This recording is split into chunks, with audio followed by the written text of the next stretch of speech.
नमस्कार, मी समृद्धी जाधव. स्वागत आहे तुमचं टॉप न्यूज मराठीमध्ये. आत्ताच्या घडीची सगळ्यात मोठी बातमी पुण्यातून समोर येते. पुण्याच्या ससून रुग्णालयामध्ये कुख्यात गुंड आणि पैलवान असलेल्या सागर मोहोळकर याचा उपचारादरम्यान मृत्यू झालेला आहे. खरं तर त्याच्यावर 4 मार्च रोजी जामखेडमध्ये गोळीबार झालेला होता. त्यानंतर त्याला जवळपास 4 गोळ्या लागलेल्या होत्या. या 4 पैकी 2 गोळ्या त्याच्या शरीरातून बाहेर काढण्यात आल्याची माहिती मिळालेली होती. मात्र 2 गोळ्या या त्याच्या शरीरातच होत्या. शस्त्रक्रिया झालेल्या होत्या. मात्र या सगळ्यानंतर सुद्धा त्याची प्रकृती गेल्या 2 दिवसांपासून प्रचंड खालावलेली होती आणि आज मात्र काही वेळापूर्वीच त्याचा मृत्यू झाल्याचं डॉक्टरांकडून अधिकृतरित्या जाहीर करण्यात आलंय. त्याचबरोबर पोलिसांनी सुद्धा या बातमीला दुजोरा दिलेला पाहायला मिळतोय. खरं तर हा संपूर्ण प्रकार 4 मार्च रोजी घडलेला होता. 13 दिवस सागर मोहोळकर याच्यावर पुण्यातल्या ससून रुग्णालयामध्ये उपचार सुरू होते आणि त्यानंतर आज 13 दिवसांच्या नंतर त्याचा मृत्यू झालेला पाहायला मिळतोय.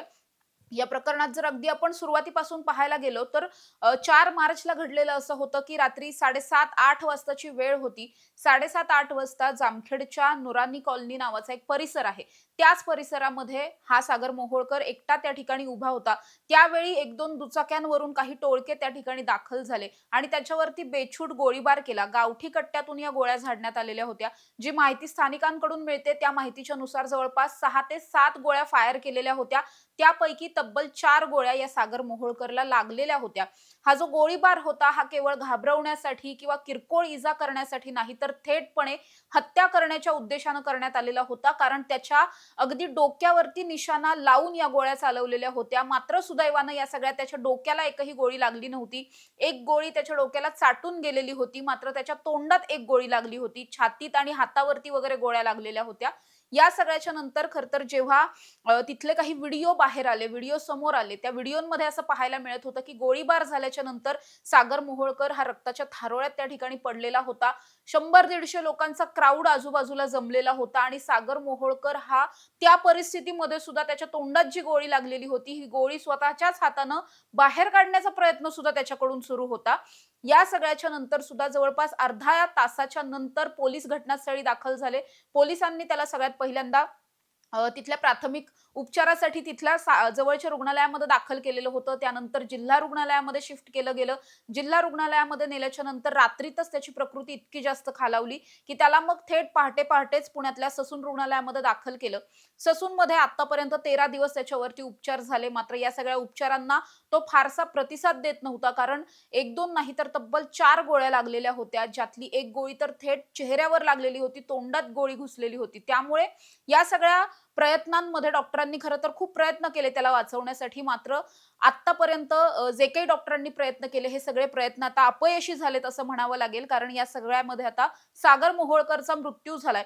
सागर मोहोळकर याच्यावरती गोळीबार कुणी केला हा सगळ्यात मोठा प्रश्न त्यावेळेस निर्माण झालेला होता. कारण सागर मोहोळकर हा केवळ पैलवान नव्हता तर तो कुख्यात गुंड होता.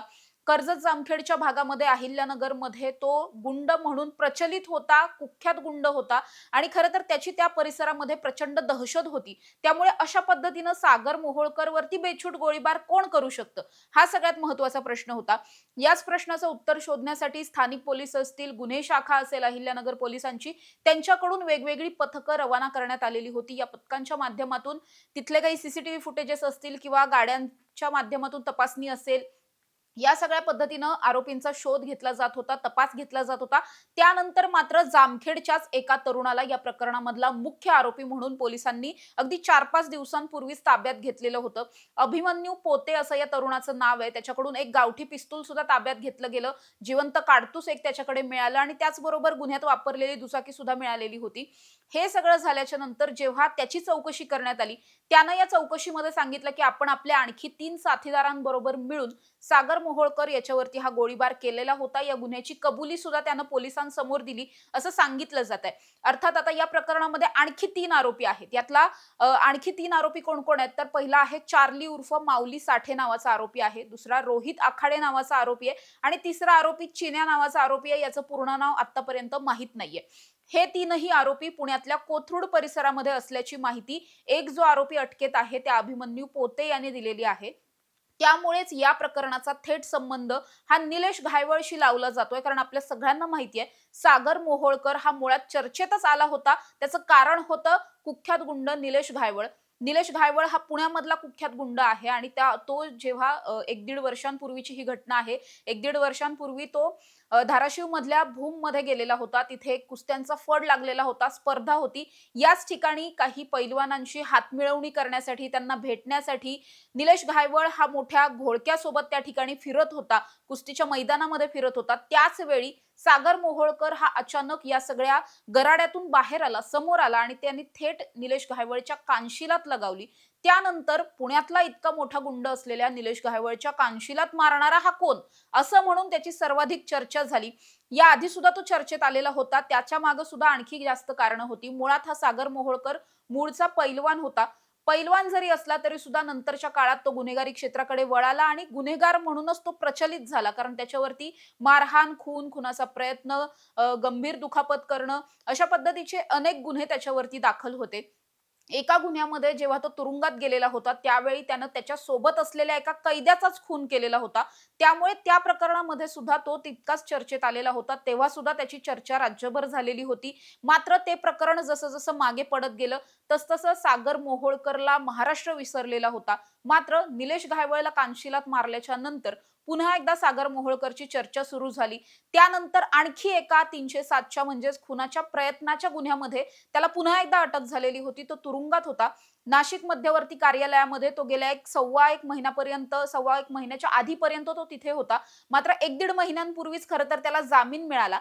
जामिनावरती जेव्हा तो बाहेर होता त्याच दरम्यान त्याच्यावरती हा सगळा गोळीबार करण्यात आला आणि ज्या गोळीबारामध्ये आता थेटपणे त्याचा मृत्यू झालेला पाहायला मिळतोय. मुळातच सागर मोहोळकर याची स्वतःची कुठलीही टोळी नाहीये. तो एक सिंगल इंडिव्हिज्युअल गुन्हेगार म्हणून या संपूर्ण अहिल्यानगरच्या भागामध्ये प्रचलित आहे. कुख्यात गुंड आहे तिथला. त्यामुळेच त्याच्यावरती अशा पद्धतीनं फायरिंग कोण करू शकतं? यामध्ये घरगुती वाद आहेत, वैयक्तिक वाद आहेत, पूर्ववैमनस्य आहे की काही गँगवॉरचं प्रकरण आहे. अशा वेगवेगळ्या अँगलनी तपास केला जात होता. मात्र जेव्हा या प्रकरणामध्ये 3 आरोपी 4 पैकी 3 आरोपी हे कोथरूडचे असल्याचं कळलं, त्यानंतर या प्रकरणाचा थेट कनेक्शन हे निलेश घायवळशी लावण्यात आलं. निलेश घायवळ हा सध्या लंडनमध्ये आहे आणि लंडनमध्ये बसून निलेश घायवळनं आणि त्याच्या टोळीनं मिळून हा सगळा खुनाचा कट आखला होता का? हा सगळ्यात मोठा प्रश्न या सगळ्यामध्ये उपस्थित झालाय. अर्थात त्या अनुषंगानं सध्या अहिल्यानगरचे पोलीस सुद्धा तपास करताना पाहायला मिळतात. आतापर्यंत या गोष्टीची अधिकृत पुष्टी कुठेही झालेली नाहीये किंवा पोलिसांनी अधिकृतरित्या यावरती स्टेटमेंट दिलेलं नाहीये की हे नेमकं कुणी घडवून आणलं. या प्रकरणातले प्रत्यक्ष 4 आरोपी आहेत, ज्यातला एक आरोपी अटकेत आहे. 3 आरोपींचा शोध सुरू आहे. मात्र यांना हे सगळं करायला कुणी सांगितलं याविषयीची माहिती अजूनही समोर आलेली नाही. मात्र या प्रकरणाचं जरी हे घडलेलं असेल जामखेडमध्ये अहिल्यानगरच्या, तरी सुद्धा याचा थेट कनेक्शन हे लंडनमध्ये असलेल्या निलेश घायवळशी आणि कोथरूडमध्ये कार्यरत असलेल्या घायवळ टोळीशी लावलं जात आहे. त्यामुळे सागर मोहोळकरला संपवण्यामध्ये निलेश घायवळ आणि त्याच्या टोळीचाच हात आहे की काय? हा सगळ्यात मोठा दाट संशय पोलिसांना आहे आणि त्याच अनुषंगानं सध्या तपास सुरू असलेला पाहायला मिळतोय. अर्थात या सगळ्या तपासातून काय समोर येतंय हे पाहणं महत्त्वाचं असणार आहे. मात्र तुर्तास तरी या प्रकरणामध्ये सागर मोहोळकर याला वाचवण्यासाठीचे जे प्रयत्न होते ते सगळे प्रयत्न आता फेल गेलेले पाहायला मिळतात. सागर मोहोळकर याच्यावरती अनेक गंभीर स्वरूपाचे गुन्हे दाखल होते. मुळात तो त्या परिसरामध्ये त्याची इतकी दहशत आहे जामखेडमध्ये की त्याला त्या ठिकाणी गजनी म्हणून ओळखलं जायचं. अनेकदा तो असंच कुणालाही मारायचा, काही कारण नसताना पण एखाद्याला मारहाण करायचा आणि मारहाण झाल्याच्या नंतर त्याला स्वतःला सुद्धा लक्षात राहायचं नाही की आपण एखाद्याला मारलंय किंवा आपण एखाद्याला का मारलंय. अशा पद्धतीनं तो अगदीच राक्षसी वृत्ती आपण ज्याला म्हणतो तशा पद्धतीचा तो माणूस असल्याचं स्थानिकांकडून सांगितलं जातं. इतकी स्थानिकांमध्ये सुद्धा त्याची दहशत होती. विशेष म्हणजे अनेक गुन्हेगार असतात जे समाजासाठी गुन्हेगार असतात, मात्र त्यांच्या कुटुंबियांसाठी ते कायम प्रोटेक्टिव्ह राहिलेले असतात. कुटुंबियांवरती काही ते येऊ देत नाहीत. मात्र अगदी उलटं प्रकरण हे या सागर मोहोळकरच्या बाबतीत होतं. सागर मोहोळकर गेल्या अनेक दिवसांपासून नशेच्या आहारी गेला होता. अनेक व्यसनं त्याला जडलेली होती आणि याच सगळ्या व्यसनांच्या आहारी जाऊन तो त्याच्या घरच्यांना सुद्धा मारहाण करत होता. त्यानं त्याच्या वडिलांना सुद्धा मारहाण केली होती आणि याच प्रकरणामध्ये अगदी 7-8 दिवस आधीच म्हणजे 4 तारखेला जेव्हा त्याच्यावर गोळीबार झाला त्याच्या 1 आठवडाभर आधीच त्याच्या वडिलांनी त्याच्या विरोधात पोलिसांमध्ये एनसी सुद्धा दाखल केलेली होती. त्यामुळे हा किती अमानुष पद्धतीचा वृत्तीचा हा माणूस होता हे यावरून समजतं की तो त्याच्या घरच्यांना सुद्धा सोडत नव्हता, घरच्यांना सुद्धा मारहाण करायचा. त्यांना सुद्धा तितकाच त्रास द्यायचा जेवढा तो समाजात बाहेर इतर कुणालाही त्रास द्यायचा. त्याचा एक जिम मधला व्हिडिओ सुद्धा आपण व्हायरल झालेला पाहिलाय, ज्यामध्ये तो अगदी जसे कुस्तीचे डावपेच असतात तशाच पद्धतीनं एका तरुणाला, जिम मध्ये असलेल्या एका तरुणाला पहिल्यांदा काहीतरी बोलतो आणि त्याच्यानंतर थेट त्याला उचलून मानेवरती आपटतो. हीच त्याची ठरलेली स्टाईल होती असं अनेकांकडून सांगितलं जातं जामखेडमधल्या, की तो कुणालाही उचलून आपटायचा, ही त्याची स्टाईल होती. दहशत माजवण्यासाठी त्याच्याकडून हे सगळं केलं जायचं आणि आता या सगळ्या प्रकरणामध्ये त्याचा मृत्यू झालेला आहे. त्यामुळे या प्रकरणाचा खरंच कनेक्शन जे काही आहे ते निलेश घायवळशी आहे का, या सगळ्याचा पोलिसांना आता कसून तपास करावा लागणार आहे. निलेश घायवळ हा ऑलरेडी पुण्यातल्या एका गुन्ह्यामध्ये फरार आरोपी आहे. तो अजूनही सापडत नाहीये. पुणे पोलिसांकडून बरेच प्रयत्न करून झालेले आहेत. त्याचा पासपोर्ट सुद्धा आता रद्द करण्यात आलेला आहे. रेड कॉर्नर नोटीस जारी केली आहे, ब्लू कॉर्नर जारी केली आहे. अनेक प्रयत्न सुरू आहेत. मात्र गेल्या 4-5 महिन्यांपासून निलेश घायवळला भारतात परत आणण्यासाठी पुणे पोलिसांचे प्रयत्न हे पूर्णपणे फेल होताना पाहायला मिळतात. पुणे पोलीस अर्थात या सगळ्यावरती काम करतात, मात्र अजून तरी निलेश घायवळला भारतात परत आणण्याची प्रक्रिया सुरू झालेली नाहीये. त्यातच आता सागर मोहोळकर हत्या प्रकरणाशी सुद्धा निलेश घायवळचं कनेक्शन जोडलं जात आहे किंवा तसा संशय व्यक्त केला जातोय. त्यामुळे पुन्हा एकदा निलेश घायवळला भारतात कधी आणणार हा प्रश्न आता उपस्थित होतोय. त्यामुळे आता या प्रकरणामध्ये अहिल्यानगर पोलीस आणि पुणे पोलीस मिळून संयुक्तरित्या काही कारवाई करतायत का किंवा आणखीन पुढची कुठली ऍक्शन घेतायत का, हे पाहणं महत्त्वाचं असणार आहे. अशा ताज्या आणि महत्त्वाच्या बातम्यांसाठी तुम्ही पाहत राहा टॉप न्यूज मराठी. आपला महाराष्ट्र, आपली बातमी. तुमची car, electric panel, data server आगीपासून सुरक्षित आहे का? नाही? मग आजच बसवा F protect temperature activated fire suppression device. यामध्ये आहे eco friendly non toxic pressurised liquid, जे आग लागल्यास क्षणार्धात ऍक्टिव्हेट होऊन आगीवरती मिळवते नियंत्रण. बसवण्यास अतिशय सोपे आणि सुटसुटीत टेकालिपचे एक दर्जेदार उत्पादन एफ प्रोटेक्ट.